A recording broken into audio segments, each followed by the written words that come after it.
Noticias.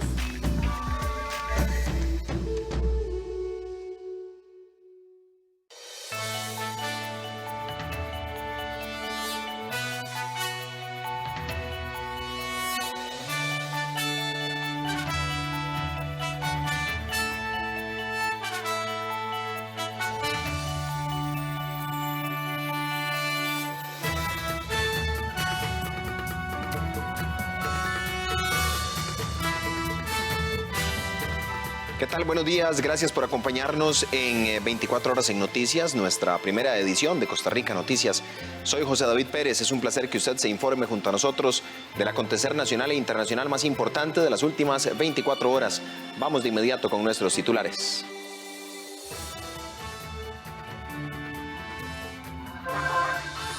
Todos los vehículos podrán circular sábados y domingos según nuevas medidas de restricción vehicular. Ministerio de Salud reporta de manera oficial 8 fallecimientos por intoxicación con metanol este 2020. Según los resultados de la encuesta nacional de hogares, 419.783 hogares están en condición de pobreza.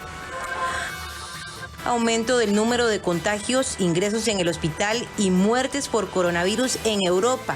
Es una situación muy preocupante según la OMS.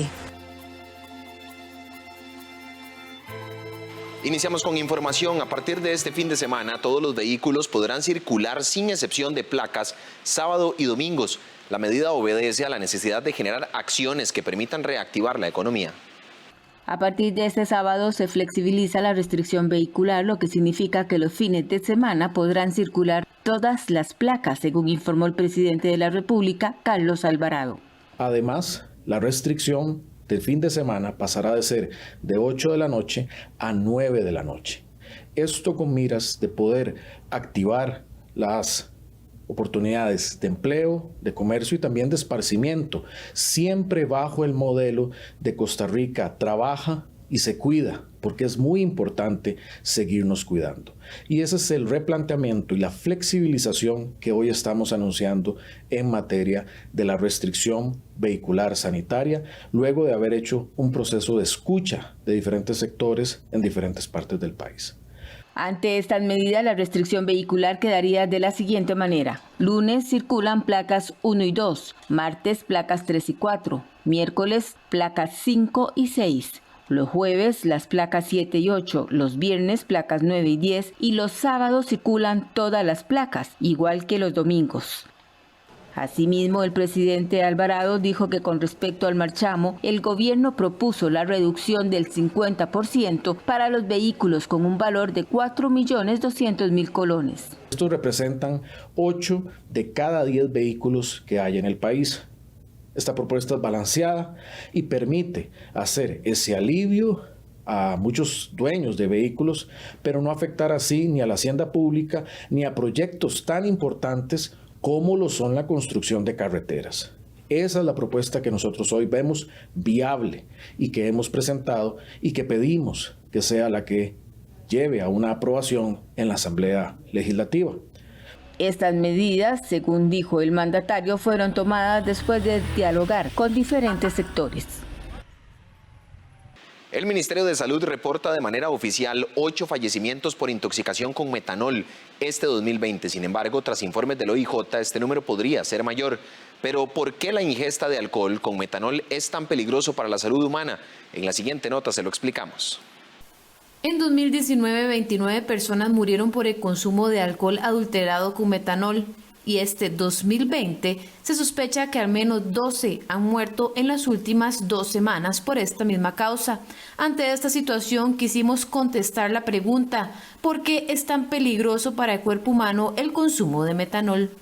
El metanol es un alcohol metílico que se llama, producto de la fermentación de las maderas, no es para consumo humano y se utiliza básicamente como combustible para anticoagulantes y para disolventes, pero es altamente tóxico. Una dosis de 30 cc, que es una onza, es suficientemente tóxica para poder producir la muerte. A partir de 10 cc, que es una cantidad sumamente pequeña, ya tiene efectos tóxicos que pueden ser letales. Sandy además explica cuál es el perfil de las personas que suelen verse afectadas por este tipo de intoxicación. La población que generalmente consume estos licores tan baratos son personas que están generalmente en situación de calle, alcohólicos crónicos muy deteriorados, que también por su condición de deterioro social, económico y deterioro mental no tienen la capacidad para poder comprar alcohol de calidad, mucho menos tienen la capacidad para discernir o para diferenciar si es un alcohol bueno o es un alcohol malo. Y en tercer lugar, son personas que por su misma situación de calle, por su alcoholismo crónico, ya tienen daño hepático. ¿Y cuáles son los síntomas más frecuentes?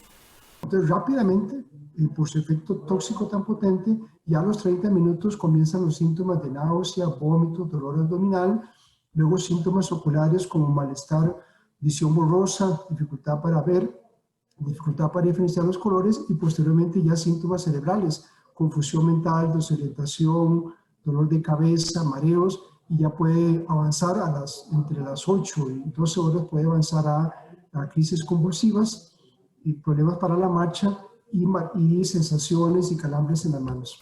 De manera oficial, en el Ministerio de Salud alegan que se contabilizan 7 fallecimientos sospechosos por intoxicación con metanol, todos ocurridos este mes de octubre. Los fallecimientos son hombres entre 23 y 65 años, vecinos de los cantones de San José, Desamparados, Turrialba, y uno que se encuentra en investigación. Sobre las intoxicaciones por metanol, durante el 2020 se contabilizan 35, de los cuales son 5 mujeres y 30 hombres, todos con rango entre 22 y 65 años. Por mes, el que más contabiliza casos es el mes de octubre, con 26 casos.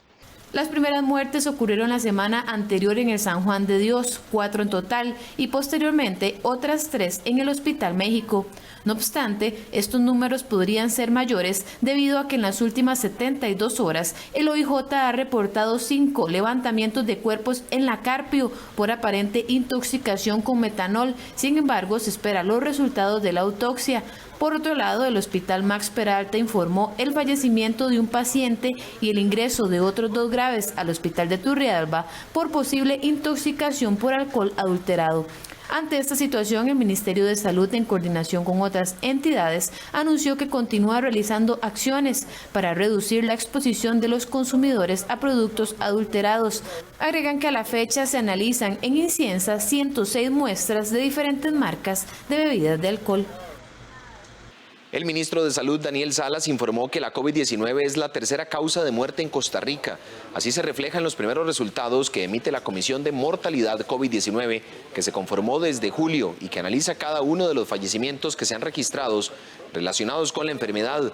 La comisión lleva hasta la fecha el análisis detallado de 212 fallecimientos registrados del 6 de marzo al 8 de agosto, lo que identifica que desde ese total, 186 fallecieron por COVID-19, es decir, un 90%. El estudio además indica que los 212 fallecidos, 137 padecían hipertensión, 82 tenían diabetes y 75 presentaban alguna cardiopatía como parte de las comorbilidades más frecuentes. El COVID-19 se encuentra, de acuerdo a los datos históricos del 2016 al 2018, como la tercera y casi ya alcanzando segunda causa de muerte a nivel nacional. En julio se conformó una comisión de mortalidad de COVID-19. Esta comisión tiene como objetivo analizar los fallecimientos que se han ido registrando relacionados con la enfermedad para saber, básicamente, si corresponde el fallecimiento de esa persona con una circunstancia más bien ajena al COVID o si es el mismo virus lo que provoca en el cuerpo de las personas, en el organismo, lo que llevó a la causa de muerte. Esta comisión está conformada por profesionales del Ministerio de Salud, de la Caja Costarricense de Seguro Social, del Organismo de Investigación Judicial y del Instituto Nacional de Estadística y Censo. Los diputados de oposición criticaron la propuesta del PAC para reducir el marchamo únicamente en los vehículos valorados en menos de 4.6 millones de colones. En el Partido de Acción Ciudadana aseguran que la iniciativa busca cuidar las finanzas públicas. Los diputados de oposición reaccionaron molestos a la propuesta del Partido Acción Ciudadana de rebajar el monto del marchamo solo a los vehículos valorados en menos de 4.6 millones de colones. Además, esta excluiría a los diputados y a los empleados públicos a quienes no se les afectó el salario. En el PLN, el PUSC y Restauración Nacional señalaron que este proyecto de ley es necesario para darle un alivio a la población afectada económicamente por la pandemia, por lo que esperan que la bancada oficialista no retrase ni obstaculice la discusión del mismo. En primera instancia diría que es una pose más del Partido Acción Ciudadana. Es mejor que hubieran dicho que no apoyaban la iniciativa. Están dando datos falsos. Ese 1.900.000 vehículos incluye motos y por lo tanto no están diciendo los números como son. Están excluyendo a la clase media por un juicio de valor que consideran ellos no ha tenido afectación o no necesita una ayuda y en este momento no estamos para calificar en la Asamblea Legislativa en ese entendido. Estamos en el entendido de comprender que a los costarricenses les ha costado y les va a costar muchísimo pagar el marchamo, que ha tenido su jornada reducida, que ha cerrado su negocio. 4.600.000 estaría dejando por fuera a muchos costarricenses que sus finanzas se han visto bastante reducidas, que tienen sus vehículos quizás como machete de trabajo. Estaríamos excluyendo a muchísimos agricultores que tienen maquinaria destinada a la producción agrícola que se ha visto duramente afectada por esta crisis. Estaríamos excluyendo a costarricenses que tienen buseta para transportar turistas, por ejemplo, que tuvieron también una afectación durísima producto de la reducción del turismo en el país y así muchísimos sectores que se han visto bastante golpeados. Así que no me parece que el tope sean 4.600.000. Creo que el tope tiene que ser más alto para ser más inclusivos en la medida porque esto afectó a muchísima gente. Como siempre, el PAC está desconectado de la realidad y las necesidades del pueblo. Proponer una rebaja del marchamo solo a los vehículos que valgan menos de 4.6 millones es discriminatorio y sobre todo injusto. La mayoría de los costarricenses deben el vehículo, lo han comprado para trabajar y han quedado sin empleo. Creo que esta propuesta del PAC, repito, es injusta y de mi parte no la voy a apoyar. En el PAC aseguran que con la propuesta buscan hacer justicia a los más necesitados, así como ser responsables con las finanzas públicas. Según el legislador Luis Ramón Carranza, la reducción alcanzaría a 1.9 millones de propietarios de vehículos. ¿Por qué digo justicia? Porque hemos acotado esto a vehículos con un valor no mayor a 5 millones de colones. ¿Quiénes están ahí? Un total de 1.900.000 propietarios de vehículos. ¿Y qué es lo que pretendemos? Bueno, que nosotros podamos sí poner a pagar a los que puedan pagar. Por ejemplo, no se vale que los diputados y diputadas no paguemos el marchamo completo. No se vale que los empleados públicos que no han tenido ninguna afectación en su salario en medio de la pandemia no paguen el marchamo para contribuir con el Estado y el mejoramiento de las carreteras, principalmente a lo que se destinan estos recursos. Hasta el momento, el proyecto que discutirán los diputados plantea una rebaja del 50% del impuesto de la propiedad a los vehículos valorados en menos de 20 millones de colones, 25% menos para los valorados en más de 20 millones de colones y una disminución de 5% a los valorados en más de 50 millones de colones. El Ministerio de Salud reportó la muerte de 2 niños con causas relacionadas a la COVID-19. Se trata de los primeros fallecimientos de menores de edad por el virus desde que inició la pandemia. El Ministerio de Salud reportó la muerte de 2 niños menores de edad por causas relacionadas con la COVID-19. De los 1.159 decesos que se han registrado desde que inició la pandemia por COVID-19, estos son los 2 primeros en menores de edad. De acuerdo con el reporte epidemiológico, este jueves se reportaron 25 fallecimientos, entre los cuales hay 11 hombres y 14 mujeres, y 2 de ellos son menores de edad. En uno de los casos, el menor tenía 9 años, estaba internado en el Hospital Nacional de Niños y presentaba múltiples padecimientos que le comprometían el sistema inmune. En el caso del niño de 12 años, era vecino de Alajuela y falleció en su casa de habitación donde recibía atención por padecimientos que comprometían su sistema inmune. Según datos del Hospital Nacional de Niños, hasta este jueves 15 de octubre habían 5 pacientes hospitalizados, 2 en unidad de cuidados intensivos y 3 afectados por el síndrome inflamatorio. De acuerdo con los especialistas, los padres deben de estar atentos a síntomas como brotes, ojos rojos, rojos, dolor abdominal en niños, si alguien de la familia tiene COVID-19. Estos síntomas pueden estar relacionados al síndrome inflamatorio multisistémico en niños. En nuestra sección Animales en Libertad de este viernes le presentamos al puma. Este solitario felino posee cualidades muy interesantes, como por ejemplo poder saltar una distancia de 13 metros.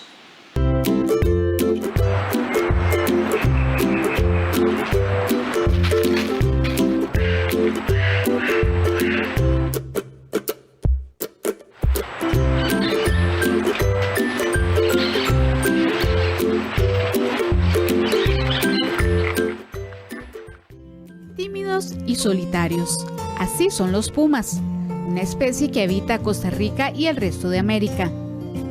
En nuestro país está considerado en peligro de extinción, pero está protegido bajo la Ley de Conservación de Vida Silvestre. Este es el segundo felino más grande encontrado en los trópicos.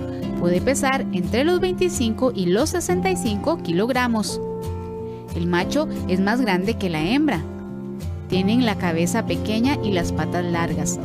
Su espalda es de color rojizo intenso o café amarillento. El adulto tiene una capa de pelaje en tono tostado sin manchas. Los expertos consideran que el puma está genéticamente más relacionado con felinos pequeños que con jaguares, tigres o leones. No pueden rugir como los otros felinos grandes, pero emiten una variedad de sonidos como un gato doméstico, incluso un extraño maullido cuando están en celo y un grito áspero cuando se aparean. Cuando no están en celo pasan el tiempo solos y, como todos los felinos tropicales, evitan formar grupos y no socializan. Son nómadas, por lo que no cuentan con una guarida habitual. Encuentran su refugio en cuevas, formaciones rocosas, árboles caídos y matorrales. Los pumas son tímidos y solitarios por naturaleza. Prefieren evitar a los humanos y los ataques contra ellos son poco comunes.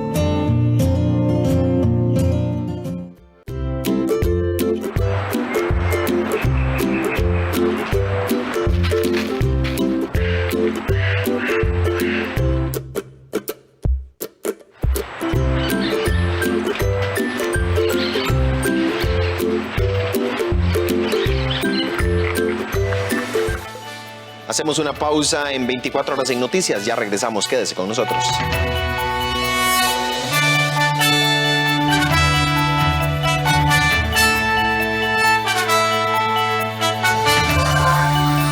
Aumento del número de contagios, ingresos en el hospital y muertes por coronavirus en Europa. Es una situación muy preocupante según la OMS.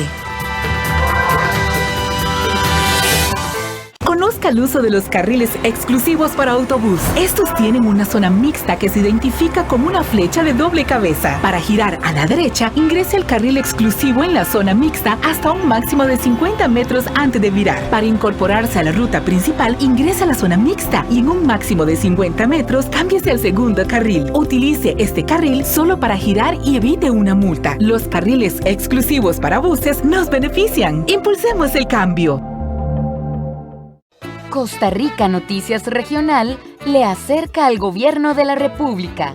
Si tiene alguna consulta para los jerarcas e instituciones públicas, mándenos su video con su pregunta al WhatsApp 8398 0071 o al correo costarricanoticiasregional@gmail.com.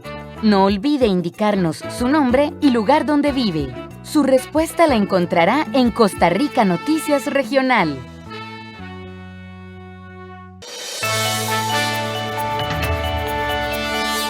Continuamos con más información en 24 horas en noticias. La pobreza aumentó en el país durante el último año. Según los resultados de la encuesta nacional de hogares realizada por el INEC, 419.783 hogares están en condición de pobreza. Además, hubo una fuerte caída en el ingreso de los hogares.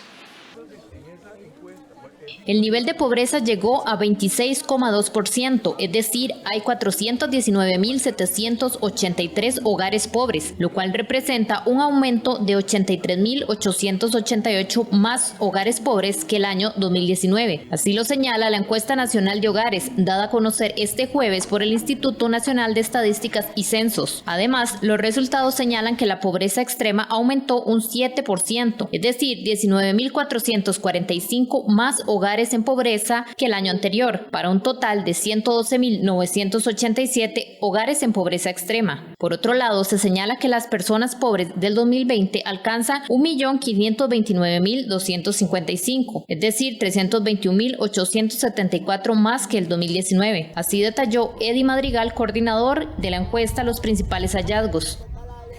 Entre los principales resultados se encuentra una disminución en el ingreso de los hogares, específicamente de 12.2%, pasando de 1.016.000 colones en el año anterior a 891.000 colones en este año. El ingreso se ve especialmente entre el ingreso por trabajo. Específicamente el salario disminuyó 18.2% y el ingreso independiente 35.3%. De acuerdo con la encuesta, la pobreza en la zona urbana aumentó 6 puntos porcentuales y llegó al 26,4%, mientras que en la zona rural se ubicó en 25%, con un aumento de 1,3 puntos porcentuales. Entre otros resultados, también se indica que hubo una fuerte disminución en los ingresos de los hogares, donde se registran los hogares con menos ingresos. En el Valle Central, el promedio es de 1 millón, en la región Chorotega, 687.000 colones, en el Pacífico Central, 628.000 colones, en la región Brunca, 666.000 colones, en la Huetar Caribe, 644.000 colones y en la Huetar Norte, 687.000 colones. Por otro lado, en cuanto a la pobreza multidimensional, el estudio revela que se presentó prácticamente el mismo nivel del 2019. Así lo detalló Ania Chávez, coordinadora de la encuesta. El índice de pobreza multidimensional recoge la medición de privaciones o carencias de las personas en otros aspectos importantes del bienestar diferentes al ingreso. Estos aspectos incluyen las dimensiones de educación, vivienda, salud, trabajo y protección social, resumidos en 19 indicadores. Según los resultados de la ENAO en el 2020, son casi 258.000 hogares los que viven en esta situación, en la que enfrentan al menos 4 privaciones de las 19 que contempla el índice. Esto representa el 16% de los hogares en el país. Este año, el INEC incorporó una sección para conocer la afectación producto de la pandemia. El operativo de campo de la Encuesta Nacional de Hogares 2020 se realizó del 6 de julio al 14 de agosto y abarcó todo el territorio nacional. Octubre es el mes del ahorro. Es por eso que algunos economistas hacen énfasis en este buen hábito para que usted y su familia puedan tener unas finanzas saludables en medio de un contexto económico complejo. Ahorrar en estos tiempos quizás no sea fácil para usted. Precisamente, octubre es el mes del ahorro y es por ello que los economistas recomiendan hacer, aunque sea pequeñas inversiones, en este buen hábito que podría evitarle dolores de cabeza, estrés y deudas, es decir, tener unas finanzas saludables. Lo primero que debe hacer es revisar los ingresos y gastos y elaborar un presupuesto que sea lo más realista posible. Dentro del mismo, lo ideal es destinar un porcentaje al ahorro y buscar los mecanismos necesarios para que sea un ahorro programado y automático. Es importante también que sus deudas no sobrepasen el 30% de sus ingresos y con esto va a mantener mayor liquidez para ahorrar y para hacerle frente a los gastos diarios e imprevistos. Para quienes quieren iniciar un ahorro o bien empezar a reinvertir sus ahorros, estas son algunas recomendaciones claves. Realizar un presupuesto que permita establecer un nivel de ahorro, consumir siempre ajustándose al presupuesto y evitar gastar en cosas innecesarias, como los denominados gastos hormiga. Evitar dejarse seducir por ofertas o publicidad en bienes y servicios innecesarios. No endeudarse por consumo o gastos a mediano o largo plazo que no tendrán ningún rendimiento de vuelta. Establecer cuáles son los gastos. Establecer cuáles son los gastos fijos, o sea que no puedo dejar de pagarlos, por ejemplo, la deuda o los servicios públicos que necesariamente hay que pagarlos.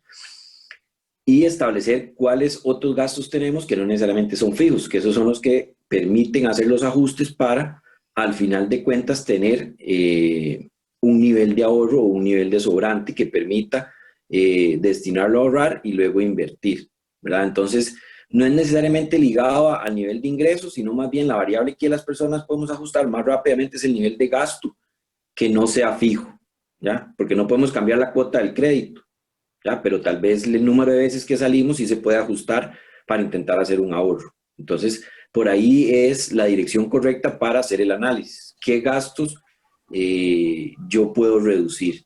¿Ya? Como para que me quede un sobrante.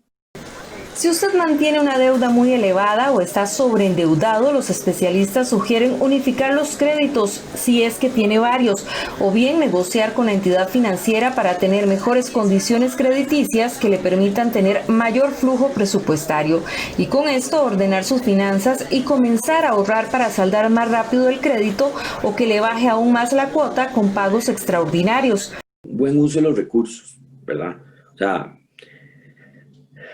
no consumir, digamos, o no verse tentado a consumir por ofertas, no consumir con deuda en cosas que realmente no le va a dejar ningún rédito, ¿verdad? Esos son temas que son muy importantes para ir ordenando el presupuesto.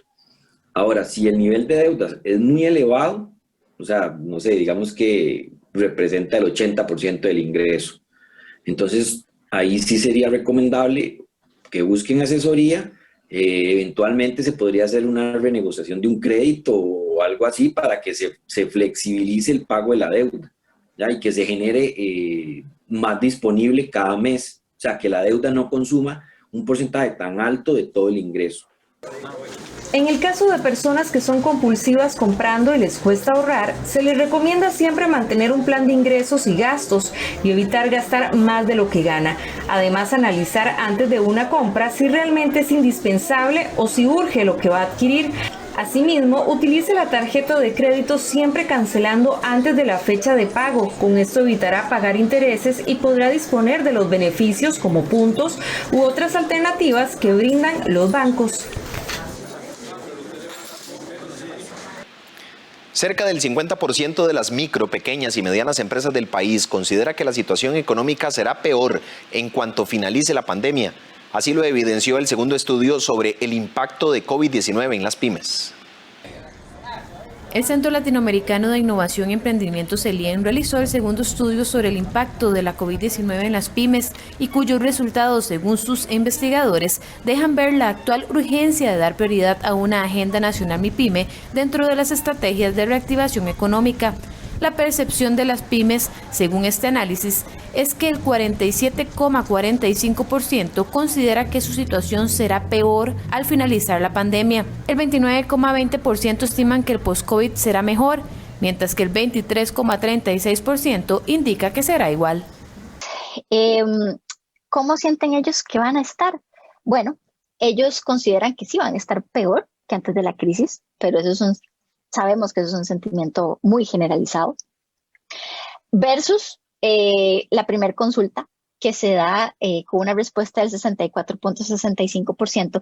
Y esto es importante contextualizarlo porque la primera consulta se hace recién pasada Semana Santa, recién pasado el cierre total.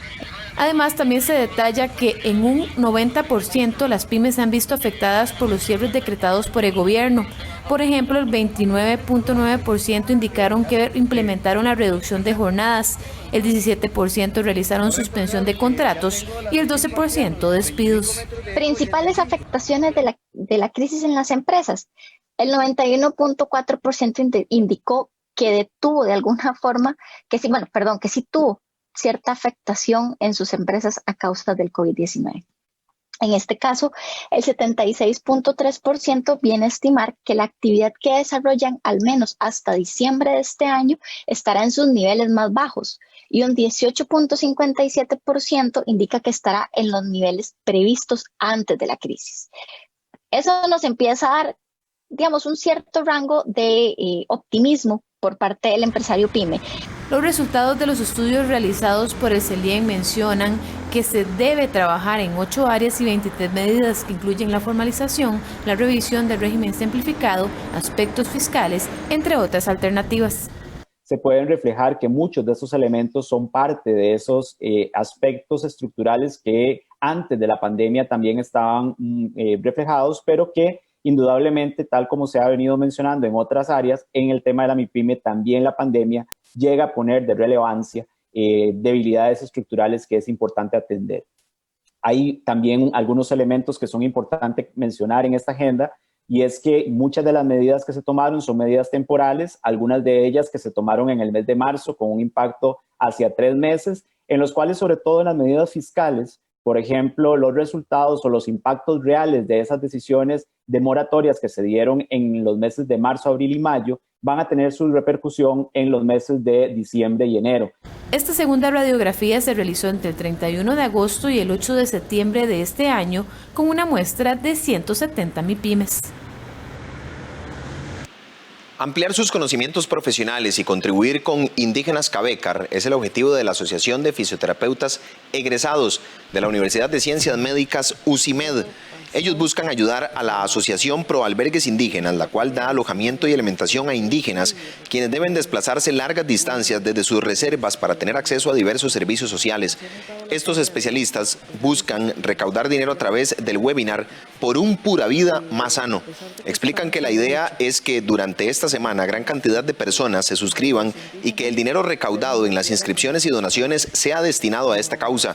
La actividad está dirigida a estudiantes y profesionales de la salud a nivel general. Sin embargo, la participación está abierta a todo el público que quiera colaborar y aprender sobre cómo sobrellevar esta pandemia con un enfoque en salud. Hoy vengo a invitarlo a usted, señor y señora que está en su casa y que todavía tiene la dicha de tener trabajo, a que pueda ayudar a la persona indígena de Costa Rica. Hace unos meses ustedes, no sé si recuerdan que hubo una quema de unos colchones en una asociación de indígenas de Turrialba que trajo grandes problemas para esta población y hoy queremos ayudarles. La Asociación de Egresados de UCIMED en Fisioterapia ha organizado una serie de webinars que tienen que ver con temas de la salud.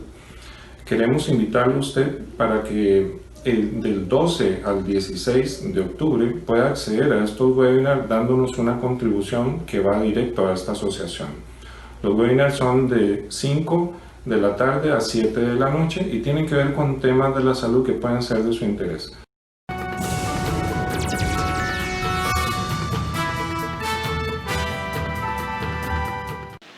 Iniciamos con información en el plano internacional. El tiempo apremia en Europa ante el aumento de número de contagios, ingresos en el hospital y muertes por coronavirus. Una situación muy preocupante según la Organización Mundial de la Salud, que agita de nuevo el fantasma del confinamiento generalizado si dirigentes y ciudadanos no actúan con responsabilidad para frenar la pandemia. Muy preocupante. Así definió el jueves la Organización Mundial de la Salud a la evolución del coronavirus en Europa, pese a que la situación no sea tan grave como la vivida hace algunos meses. Daily numbers of cases are up. El número de casos aumenta, los ingresos en los hospitales también. La COVID es ya la quinta causa de muerte y se ha alcanzado el nivel de 1,000 muertos por día. El responsable dijo que aunque se registran 2 o 3 veces más de casos al día con respecto al pico de la curva de abril, el número de muertes representa 1/5 de las contabilizadas en el momento más duro de la pandemia. Mientras tanto, la comisaria de Salud de la Unión Europea pidió a los países del bloque que hagan lo necesario para evitar un confinamiento generalizado.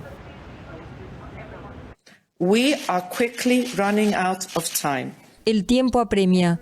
Todos deben hacer lo necesario para evitar los devastadores efectos sociales, económicos y sanitarios de un confinamiento generalizado. Los puntos rojos en el mapa de Europa aumentan cada día. Alemania, tomada como ejemplo al comienzo de la pandemia, marcó un récord de más de 6.600 casos nuevos, pocas horas después de que se anunciaran nuevas restricciones. El uso de mascarillas será obligatorio en las regiones que registran más de 35 nuevos casos por cada 100.000 habitantes, y se limitará el número de participantes en eventos privados a 15. En Inglaterra, Londres y otras 7 zonas del país, en total unos 11 millones de personas pasarán del actual nivel de alerta medio a alto desde la medianoche del viernes. Esto implica la prohibición de reunirse con familiares y amigos en espacios cerrados, y se mantiene el cierre de bares y restaurantes a las 22 horas. Por su parte, el gobierno francés aplicará un toque de queda nocturno en París y otras ciudades a partir del fin de semana.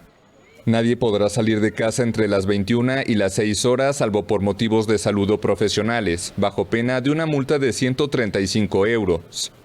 La medida fue decretada en principio para 4 semanas, pero el gobierno espera poder extenderla hasta el 1 de diciembre. El candidato presidencial izquierdista Luis Arce cerró su campaña electoral para los comicios del domingo en Bolivia, después de que su rival centrista, Carlos Mesa, llamara a derrotar definitivamente el proyecto socialista del exmandatario Evo Morales. Cierre de campañas electorales en Bolivia. El candidato presidencial izquierdista Luis Arce sostuvo el miércoles su último mitin previo a los comicios del domingo. Arce defiende la bonanza económica y reducción de la pobreza durante los gobiernos de su padrino político, el expresidente Evo Morales, de quien además fue ministro de Finanzas. En 11 meses, la derecha ha mostrado su apetito, su ambición del poder, repartirse el Estado como un botín de guerra, robar al pueblo boliviano y además ha mostrado su incapacidad de manejar el país. Su principal rival, según los sondeos, el expresidente de Centro, Carlos Mesa, cerró su campaña un día antes en la ciudad de Santa Cruz, donde se pronunció por evitar que la izquierda vuelva al poder. Que quede claro, que nadie se equivoque, porque somos los únicos que podemos derrotar definitivamente a Morales y Arce, porque Arce no es otra cosa que Morales, y Morales, never in the life. Mesa y Arce son los únicos de los 6 candidatos con opciones de ganar según las encuestas, aunque es posible que la contienda deba definirse en un balotaje el 29 de noviembre. En los comicios también se renovará la totalidad del Congreso, controlado ahora por el partido de Morales. Las elecciones sustituyen a las realizadas el año pasado, que fueron anuladas tras las denuncias de fraude en favor de la reelección de Morales a un 4º mandato. Convocadas por el colectivo feminista chileno Las Tesis, decenas de mujeres acudieron al puerto de Valparaíso para enterrar en un simbólico funeral en el mar la Constitución vigente.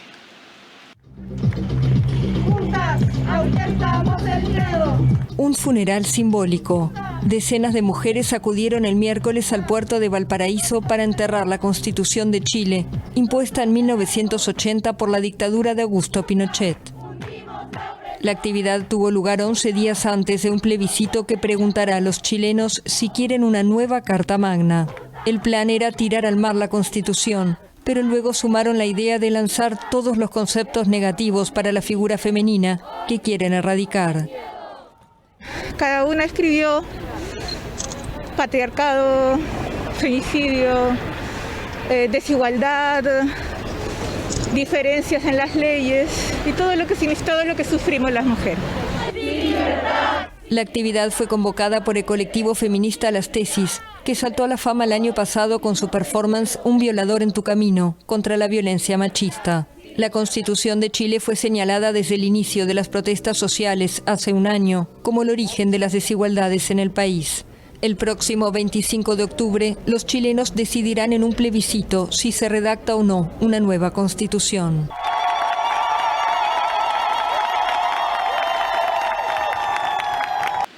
El presidente de Kirguistán anunció su dimisión después de 10 días de manifestaciones salpicadas de violencia y turbulencias políticas tras unas polémicas elecciones legislativas en este país de Asia Central.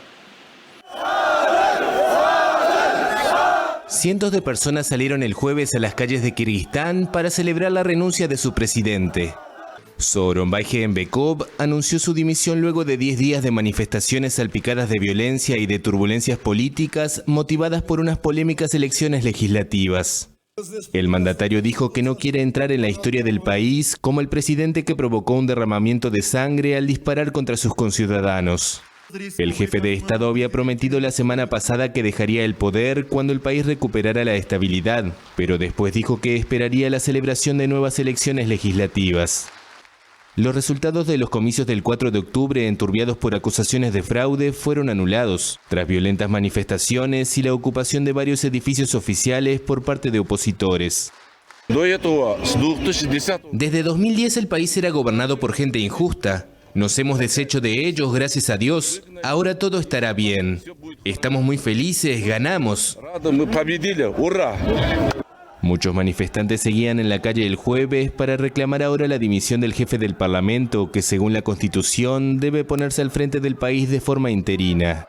Si este dimitiera, la presidencia estaría en manos del nacionalista Sadir Japarov, que consiguió imponer su nombramiento como primer ministro, pese a que el presidente intentó frenarlo al principio. Cientos de manifestantes se congregaron en el centro de Bangkok desafiando un decreto promulgado horas antes que prohíbe las reuniones de más de 4 personas, una medida de las autoridades para debilitar el movimiento prodemócrata. El movimiento pro-democracia en Tailandia se intensifica. El jueves, miles de manifestantes se congregaron en el centro de Bangkok, desafiando un decreto de urgencia promulgado horas antes que prohíbe las reuniones de más de 4 personas, una medida de las autoridades para debilitar las movilizaciones. Reclamaban la liberación de una veintena de manifestantes detenidos tras la promulgación del decreto, entre ellos varios de los líderes de la protesta. Es repugnante, ya no hay justicia en Tailandia. Creo que la única opción es que el primer ministro renuncie.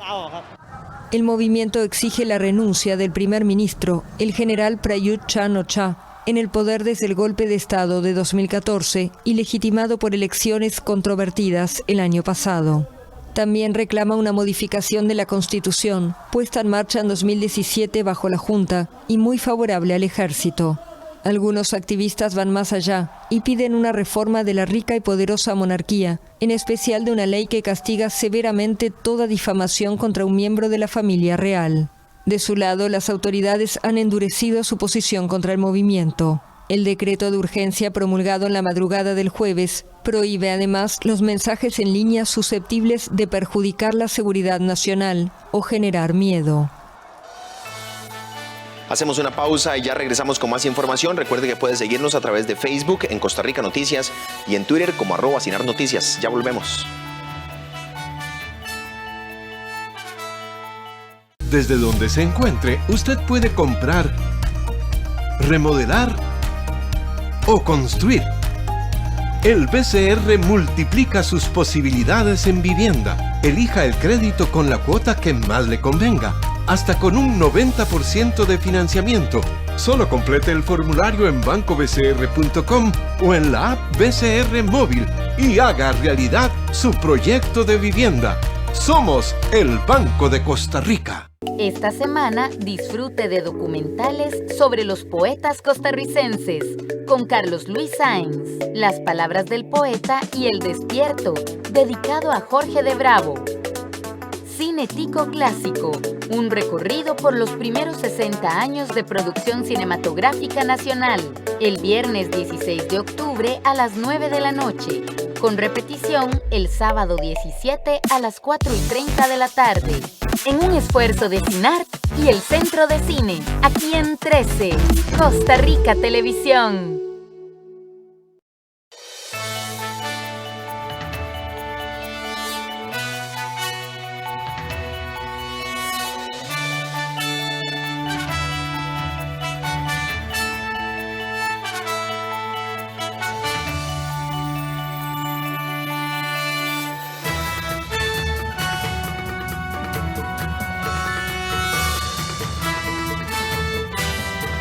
¿Qué tal? Buenos días, gracias por acompañarnos en 24 horas en Noticias, nuestra primera edición de Costa Rica Noticias. Soy José David Pérez, es un placer que usted se informe junto a nosotros del acontecer nacional e internacional más importante de las últimas 24 horas. Vamos de inmediato con nuestros titulares.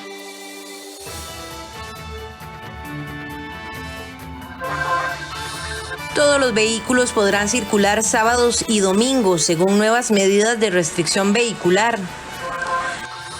Ministerio de Salud reporta de manera oficial 8 fallecimientos por intoxicación con metanol este 2020.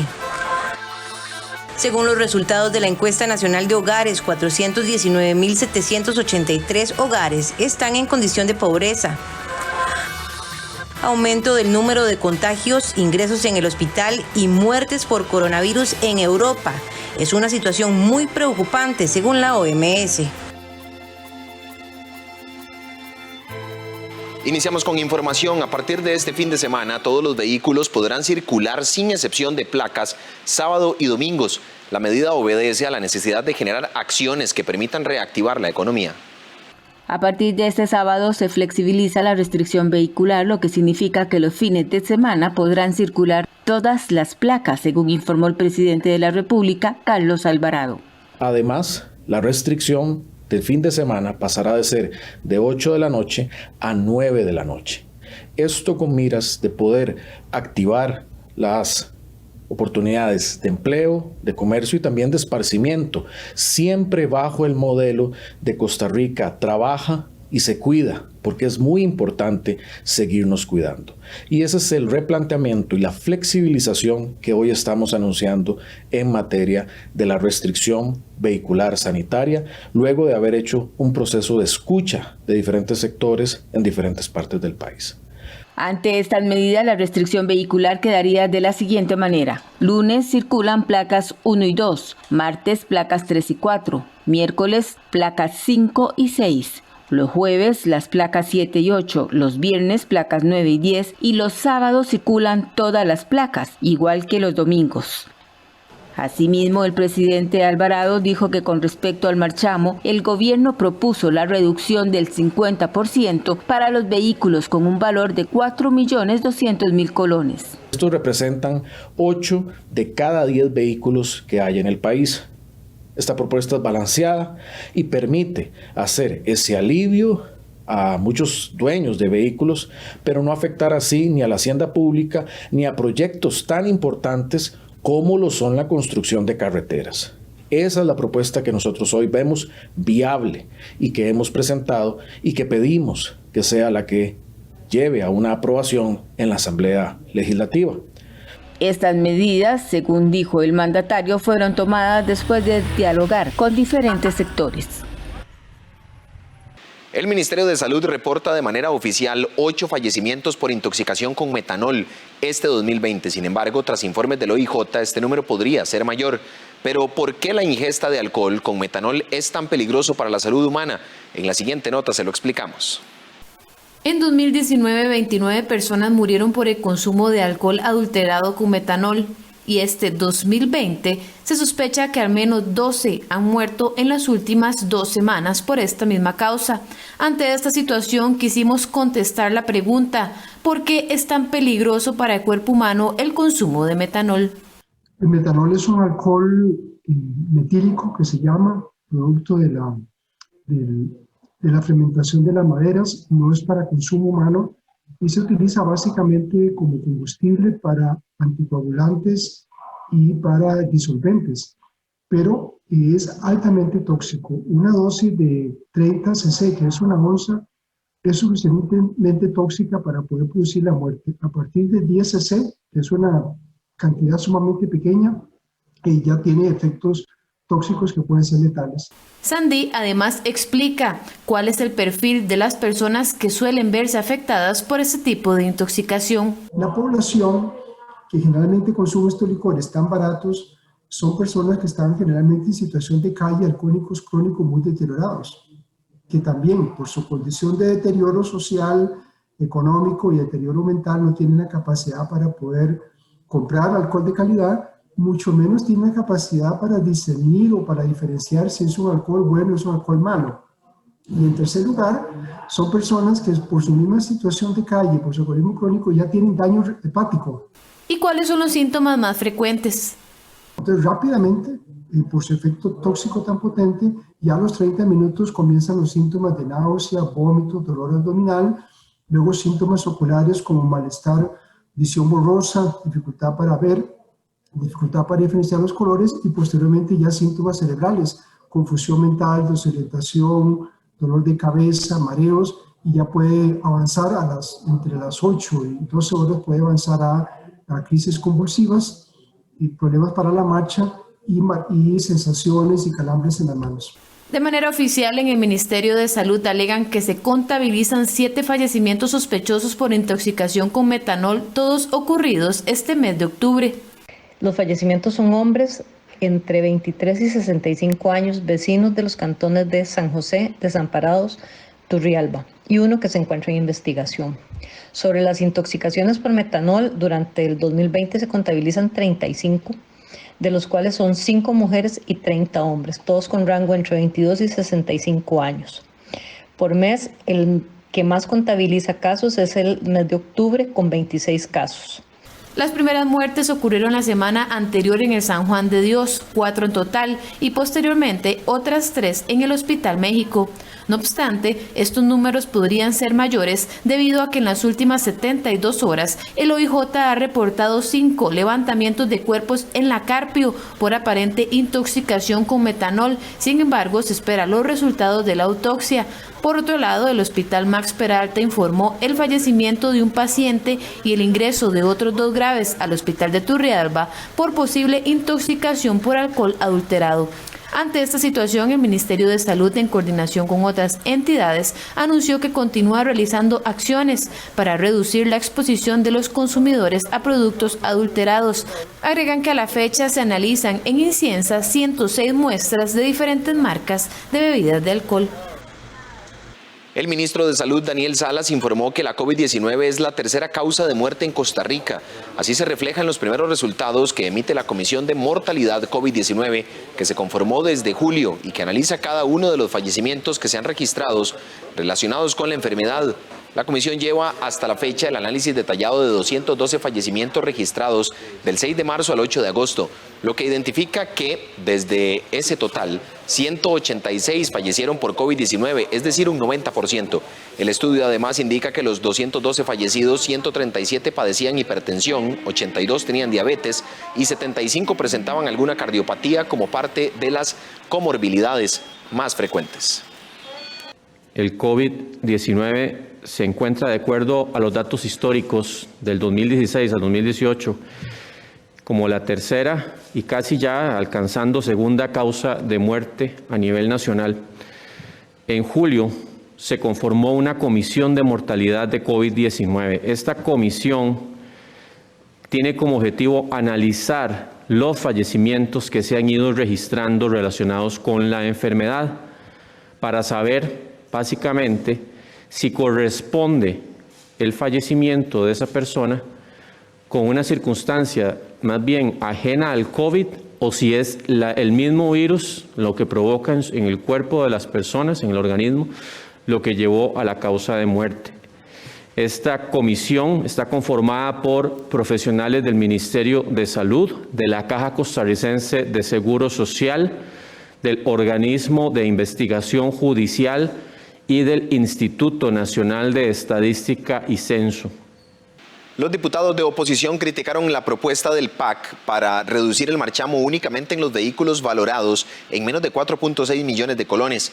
En el Partido de Acción Ciudadana aseguran que la iniciativa busca cuidar las finanzas públicas.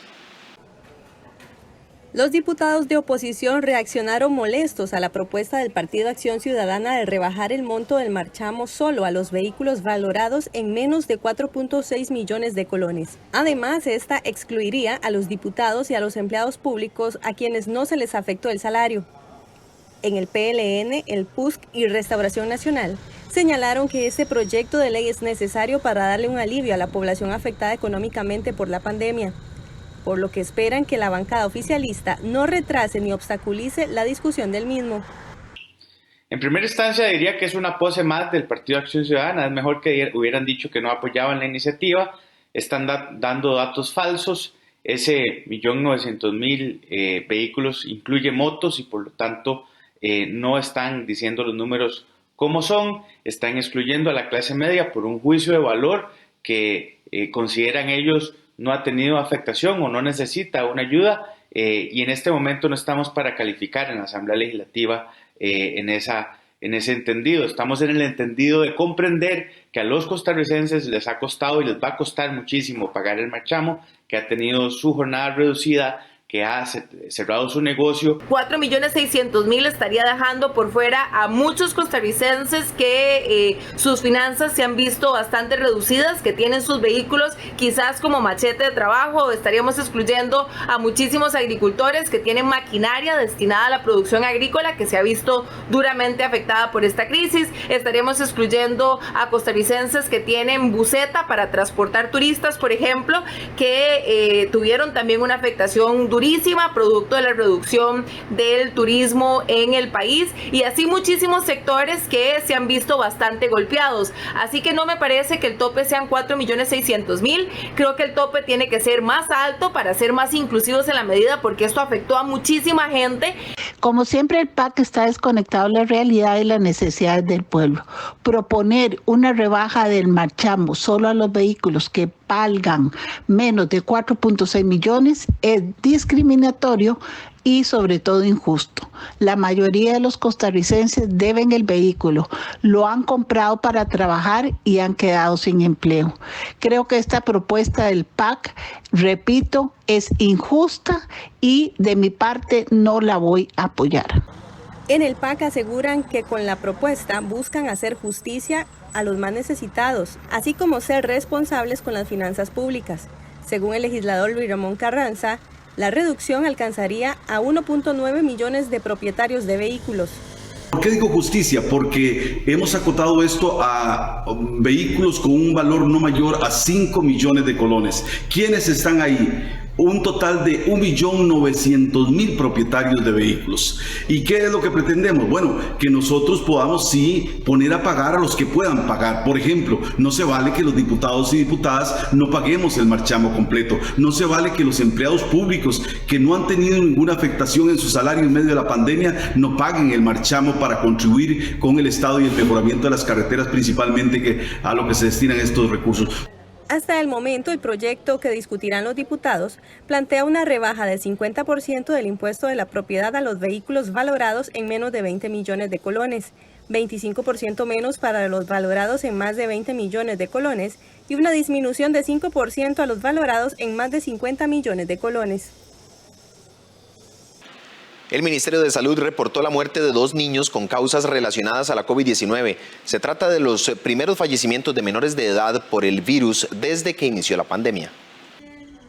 El Ministerio de Salud reportó la muerte de 2 niños menores de edad por causas relacionadas con la COVID-19. De los 1.159 decesos que se han registrado desde que inició la pandemia por COVID-19, estos son los 2 primeros en menores de edad. De acuerdo con el reporte epidemiológico, este jueves se reportaron 25 fallecimientos, entre los cuales hay 11 hombres y 14 mujeres, y 2 de ellos son menores de edad. En uno de los casos, el menor tenía 9 años, estaba internado en el Hospital Nacional de Niños y presentaba múltiples padecimientos que le comprometían el sistema inmune. En el caso del niño de 12 años, era vecino de Alajuela y falleció en su casa de habitación donde recibía atención por padecimientos que comprometían su sistema inmune. Según datos del Hospital Nacional de Niños, hasta este jueves 15 de octubre habían 5 pacientes hospitalizados, 2 en unidad de cuidados intensivos y 3 afectados por el síndrome inflamatorio. De acuerdo con los especialistas, los padres deben de estar atentos a síntomas como brotes, ojos rojos,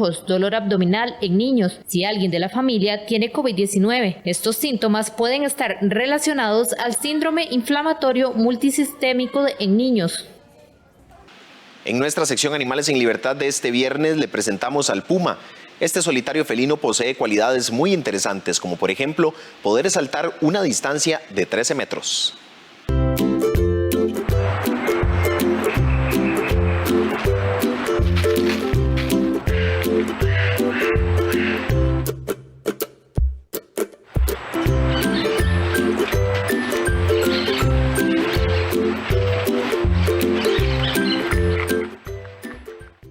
Tímidos y solitarios. Así son los pumas, una especie que habita Costa Rica y el resto de América.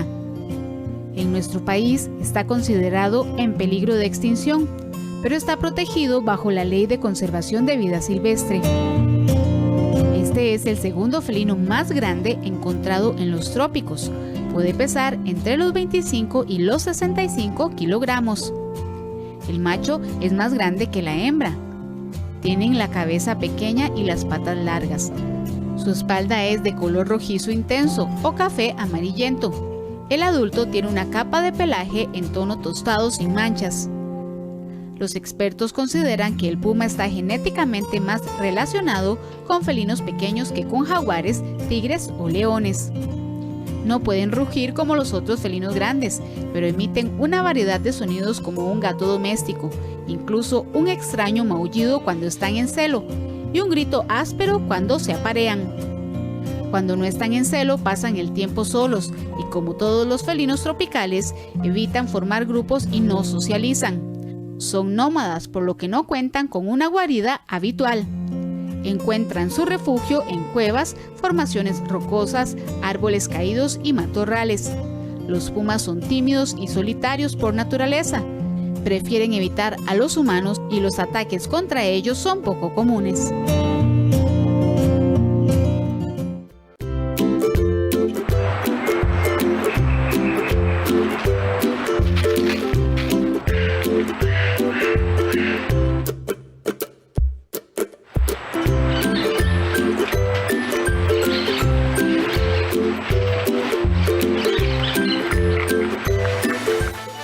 Hacemos una pausa en 24 horas en noticias. Ya regresamos. Quédese con nosotros.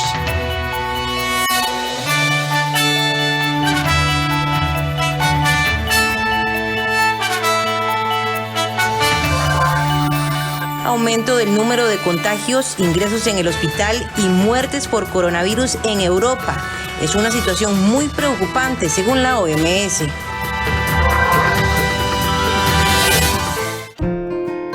Dos jóvenes que superan sus discapacidades y se convierten en alumnos ejemplares, Teddy y Gabriela, en Documentales UNED, el miércoles 14 con repetición el sábado 17 a las 7 de la mañana y a las 4 de la tarde, aquí en 13, Costa Rica Televisión.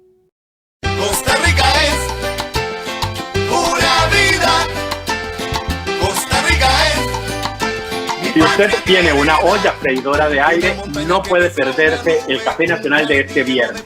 Le vamos a enseñar cómo sacarle el mayor de los provechos. Por aquí vamos a aprender todos. Aquí en Café Nacional, recuerde, 8 de la mañana, 13 Costa Rica Televisión, 101.5 Costa Rica Radio. Una voz que entona un canto libre y la esperanza tejiendo al futuro. Un pueblo en marcha pero sin apuros. Costa Rica. Continuamos con más información en 24 horas en noticias. La pobreza aumentó en el país durante el último año. Según los resultados de la encuesta nacional de hogares realizada por el INEC, 419.783 hogares están en condición de pobreza. Además, hubo una fuerte caída en el ingreso de los hogares. El nivel de pobreza llegó a 26,2%, es decir, hay 419.783 hogares pobres, lo cual representa un aumento de 83.888 más hogares pobres que el año 2019. Así lo señala la encuesta nacional de hogares, dada a conocer este jueves por el Instituto Nacional de Estadísticas y Censos. Además, los resultados señalan que la pobreza extrema aumentó un 7%, es decir, 19.445 más hogares en pobreza que el año anterior, para un total de 112.987 hogares en pobreza extrema. Por otro lado, se señala que las personas pobres del 2020 alcanzan 1.529.255, es decir, 321.874 más que el 2019. Así detalló Eddie Madrigal, coordinador de la encuesta, los principales hallazgos. Entre los principales resultados se encuentra una disminución en el ingreso de los hogares, específicamente de 12.2%, pasando de 1.016.000 colones en el año anterior a 891.000 colones en este año. El ingreso se ve especialmente entre el ingreso por trabajo. Específicamente el salario disminuyó 18.2% y el ingreso independiente 35.3%. De acuerdo con la encuesta, la pobreza en la zona urbana aumentó 6 puntos porcentuales y llegó al 26,4%, mientras que en la zona rural se ubicó en 25%, con un aumento de 1,3 puntos porcentuales. Entre otros resultados, también se indica que hubo una fuerte disminución en los ingresos de los hogares, donde se registran los hogares con menos ingresos. En el Valle Central, el promedio es de 1 millón, en la región Chorotega, 687.000 colones, en el Pacífico Central, 628.000 colones, en la región Brunca, 666.000 colones, en la Huetar Caribe, 644.000 colones y en la Huetar Norte, 687.000 colones. Por otro lado, en cuanto a la pobreza multidimensional, el estudio revela que se presentó prácticamente el mismo nivel del 2019. Así lo detalló Ania Chávez, coordinadora de la encuesta. El índice de pobreza multidimensional recoge la medición de privaciones o carencias de las personas en otros aspectos importantes del bienestar diferentes al ingreso. Estos aspectos incluyen las dimensiones de educación, vivienda, salud, trabajo y protección social, resumidos en 19 indicadores. Según los resultados de la ENAO en el 2020, son casi 258.000 hogares los que viven en esta situación, en la que enfrentan al menos 4 privaciones de las 19 que contempla el índice. Esto representa el 16% de los hogares en el país. Este año, el INEC incorporó una sección para conocer la afectación producto de la pandemia. El operativo de campo de la Encuesta Nacional de Hogares 2020 se realizó del 6 de julio al 14 de agosto y abarcó todo el territorio nacional. Octubre es el mes del ahorro, es por eso que algunos economistas hacen énfasis en este buen hábito para que usted y su familia puedan tener unas finanzas saludables en medio de un contexto económico complejo. Ahorrar en estos tiempos quizás no sea fácil para usted. Precisamente, octubre es el mes del ahorro y es por ello que los economistas recomiendan hacer, aunque sea pequeñas inversiones, en este buen hábito que podría evitarle dolores de cabeza, estrés y deudas, es decir, tener unas finanzas saludables. Lo primero que debe hacer es revisar los ingresos y gastos y elaborar un presupuesto que sea lo más realista posible. Dentro del mismo, lo ideal es destinar un porcentaje al ahorro y buscar los mecanismos necesarios para que sea un ahorro programado y automático. Es importante también que sus deudas no sobrepasen el 30% de sus ingresos y con esto va a mantener mayor liquidez para ahorrar y para hacerle frente a los gastos diarios e imprevistos. Para quienes quieren iniciar un ahorro o bien empezar a reinvertir sus ahorros, estas son algunas recomendaciones claves. Realizar un presupuesto que permita establecer un nivel de ahorro, consumir siempre ajustándose al presupuesto y evitar gastar en cosas innecesarias, como los denominados gastos hormiga, evitar dejarse seducir por ofertas o publicidad en bienes y servicios innecesarios, no endeudarse por consumo o gastos a mediano o largo plazo que no tendrán ningún rendimiento de vuelta. Establecer cuáles son los gastos, establecer cuáles son los gastos fijos, o sea que no puedo dejar de pagarlos, por ejemplo, la deuda o los servicios públicos que necesariamente hay que pagarlos, y establecer cuáles otros gastos tenemos que no necesariamente son fijos, que esos son los que permiten hacer los ajustes para, al final de cuentas, tener un nivel de ahorro o un nivel de sobrante que permita destinarlo a ahorrar y luego invertir, ¿verdad? Entonces, no es necesariamente ligado al nivel de ingresos, sino más bien la variable que las personas podemos ajustar más rápidamente es el nivel de gasto, que no sea fijo, ¿ya? Porque no podemos cambiar la cuota del crédito, ¿ya? Pero tal vez el número de veces que salimos sí se puede ajustar para intentar hacer un ahorro. Entonces, por ahí es la dirección correcta para hacer el análisis. ¿Qué gastos yo puedo reducir? ¿Ya? Como para que me quede un sobrante. Si usted mantiene una deuda muy elevada o está sobreendeudado, los especialistas sugieren unificar los créditos si es que tiene varios, o bien negociar con la entidad financiera para tener mejores condiciones crediticias que le permitan tener mayor flujo presupuestario y con esto ordenar sus finanzas y comenzar a ahorrar para saldar más rápido el crédito o que le baje aún más la cuota con pagos extraordinarios. Buen uso de los recursos, ¿verdad? O sea, no consumir, digamos, o no verse tentado a consumir por ofertas, no consumir con deuda en cosas que realmente no le va a dejar ningún rédito, ¿verdad? Esos son temas que son muy importantes para ir ordenando el presupuesto. Ahora, si el nivel de deudas es muy elevado, o sea, no sé, digamos que representa el 80% del ingreso, entonces ahí sí sería recomendable que busquen asesoría. Eventualmente se podría hacer una renegociación de un crédito o algo así para que se flexibilice el pago de la deuda, ¿ya? Y que se genere más disponible cada mes, o sea, que la deuda no consuma un porcentaje tan alto de todo el ingreso. En el caso de personas que son compulsivas comprando y les cuesta ahorrar, se les recomienda siempre mantener un plan de ingresos y gastos y evitar gastar más de lo que gana. Además, analizar antes de una compra si realmente es indispensable o si urge lo que va a adquirir. Asimismo, utilice la tarjeta de crédito siempre cancelando antes de la fecha de pago. Con esto evitará pagar intereses y podrá disponer de los beneficios como puntos u otras alternativas que brindan los bancos. Cerca del 50% de las micro, pequeñas y medianas empresas del país considera que la situación económica será peor en cuanto finalice la pandemia. Así lo evidenció el segundo estudio sobre el impacto de COVID-19 en las pymes. El Centro Latinoamericano de Innovación y Emprendimiento CELIEM realizó el segundo estudio sobre el impacto de la COVID-19 en las pymes y cuyos resultados, según sus investigadores, dejan ver la actual urgencia de dar prioridad a una agenda nacional MIPYME dentro de las estrategias de reactivación económica.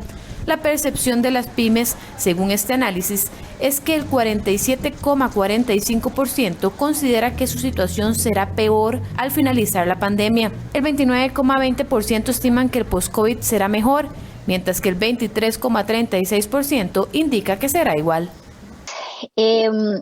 ¿Cómo sienten ellos que van a estar? Bueno, ellos consideran que sí van a estar peor que antes de la crisis, pero sabemos que eso es un sentimiento muy generalizado. Versus la primera consulta, que se da con una respuesta del 64,65%. Y esto es importante contextualizarlo porque la primera consulta se hace recién pasada Semana Santa, recién pasado el cierre total. Además, también se detalla que en un 90% las pymes se han visto afectadas por los cierres decretados por el gobierno. Por ejemplo, el 29,9% indicaron que implementaron la reducción de jornadas, el 17% realizaron suspensión de contratos y el 12% despidos. Principales afectaciones de la crisis en las empresas. El 91,4% indicó que detuvo de alguna forma, que sí tuvo cierta afectación en sus empresas a causa del COVID-19.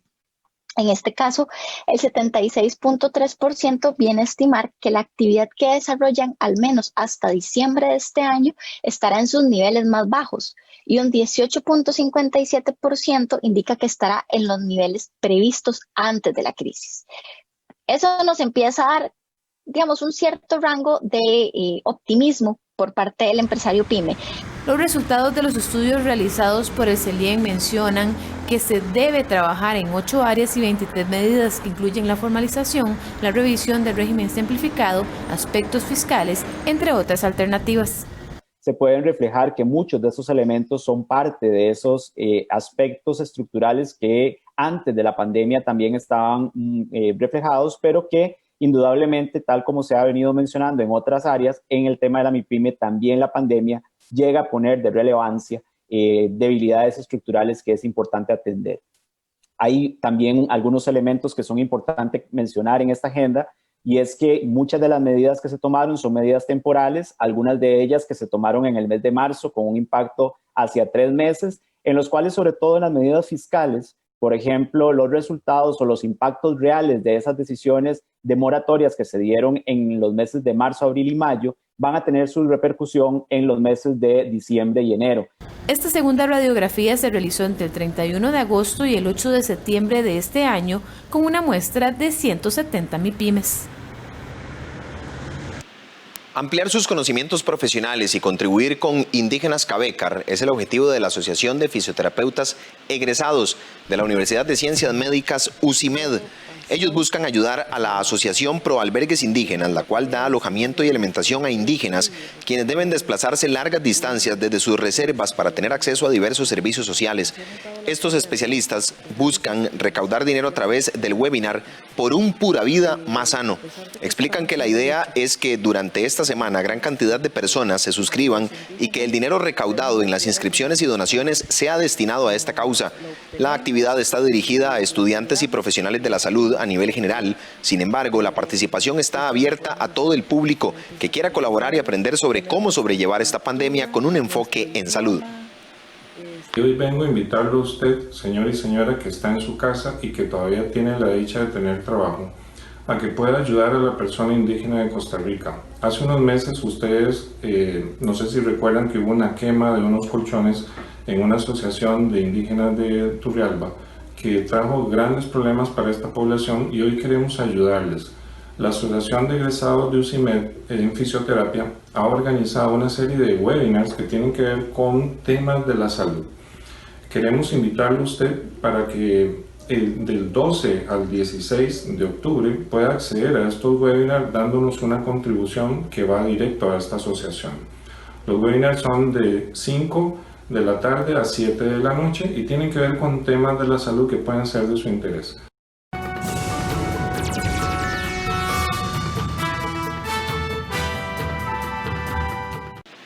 Iniciamos con información en el plano internacional. El tiempo apremia en Europa ante el aumento de número de contagios, ingresos en el hospital y muertes por coronavirus. Una situación muy preocupante según la Organización Mundial de la Salud, que agita de nuevo el fantasma del confinamiento generalizado si dirigentes y ciudadanos no actúan con responsabilidad para frenar la pandemia. Muy preocupante. Así definió el jueves la Organización Mundial de la Salud a la evolución del coronavirus en Europa, pese a que la situación no sea tan grave como la vivida hace algunos meses. Daily numbers of cases are up. El número de casos aumenta, los ingresos en los hospitales también. La COVID es ya la quinta causa de muerte y se ha alcanzado el nivel de 1,000 muertos por día. El responsable dijo que aunque se registran 2 o 3 veces más de casos al día con respecto al pico de la curva de abril, el número de muertes representa 1/5 de las contabilizadas en el momento más duro de la pandemia. Mientras tanto, la comisaria de Salud de la Unión Europea pidió a los países del bloque que hagan lo necesario para evitar un confinamiento generalizado.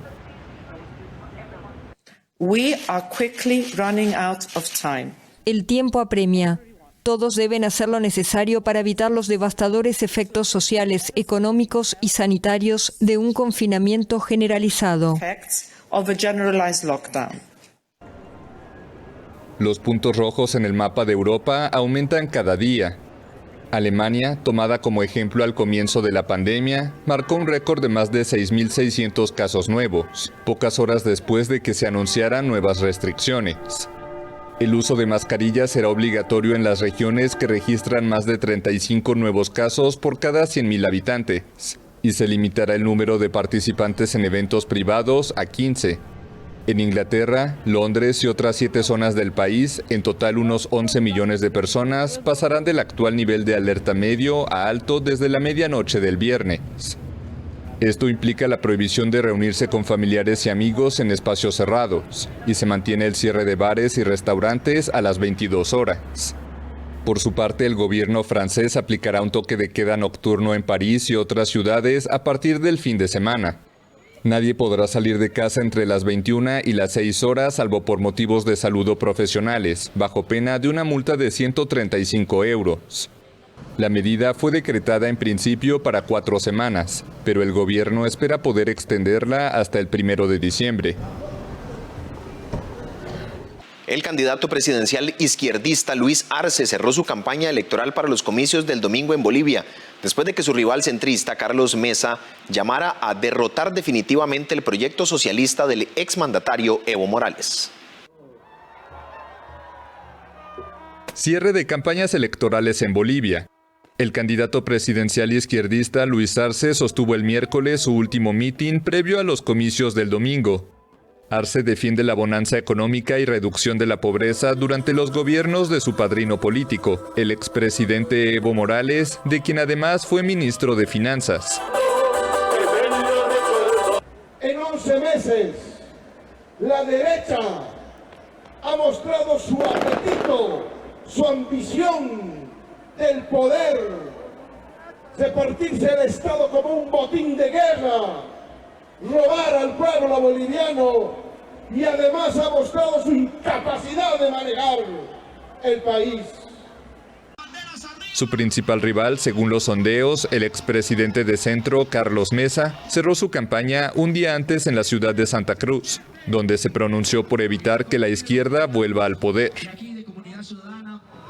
Que quede claro, que nadie se equivoque, porque somos los únicos que podemos derrotar definitivamente a Morales y Arce, porque Arce no es otra cosa que Morales, y Morales, never in the life. Mesa y Arce son los únicos de los 6 candidatos con opciones de ganar según las encuestas, aunque es posible que la contienda deba definirse en un balotaje el 29 de noviembre. En los comicios también se renovará la totalidad del Congreso, controlado ahora por el partido de Morales. Las elecciones sustituyen a las realizadas el año pasado, que fueron anuladas tras las denuncias de fraude en favor de la reelección de Morales a un 4º mandato. Convocadas por el colectivo feminista chileno Las Tesis, decenas de mujeres acudieron al puerto de Valparaíso para enterrar en un simbólico funeral en el mar la Constitución vigente.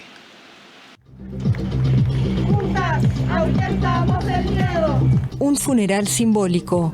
Decenas de mujeres acudieron el miércoles al puerto de Valparaíso para enterrar la Constitución de Chile, impuesta en 1980 por la dictadura de Augusto Pinochet. La actividad tuvo lugar 11 días antes de un plebiscito que preguntará a los chilenos si quieren una nueva Carta Magna. El plan era tirar al mar la Constitución, pero luego sumaron la idea de lanzar todos los conceptos negativos para la figura femenina que quieren erradicar. Cada una escribió patriarcado, femicidio, desigualdad, diferencias en las leyes y todo lo que sufrimos las mujeres. La actividad fue convocada por el colectivo feminista Las Tesis, que saltó a la fama el año pasado con su performance Un violador en tu camino, contra la violencia machista.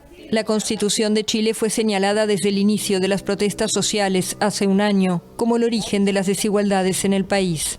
El próximo 25 de octubre, los chilenos decidirán en un plebiscito si se redacta o no una nueva Constitución.